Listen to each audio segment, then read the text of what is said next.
Live Tamil செய்திகள்.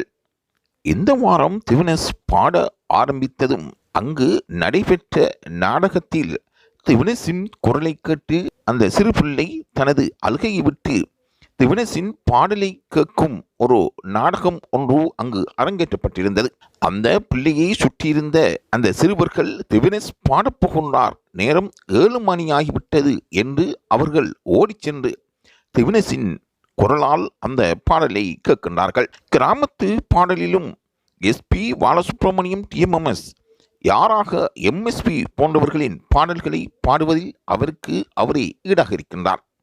ஆகவே பழைய பாடல் என்றால் அதற்கு காந்த சக்தியும் மற்றவரின் உள்ளங்களை கவரக்கூடிய பண்பும் இருப்பதால் திவினஸ் எந்த பாட்டு பாடினாலும் ரசிகர்கள் கூட்டம் தொலைக்காட்சிக்கு முன் அமர்ந்து அதை பார்ப்பதற்கு ஆவலாக இருப்பதாக கூறப்படுகின்றது. இது தொடர்பாக லைவ் தமிழ் செய்திகள் திவினஸின் உறவுகளோடு பேசுவதற்கு முயற்சியை தொடர்ந்தும் மேற்கொண்டு வருவதாக கூறிக்கொள்ள விரும்புகின்றது.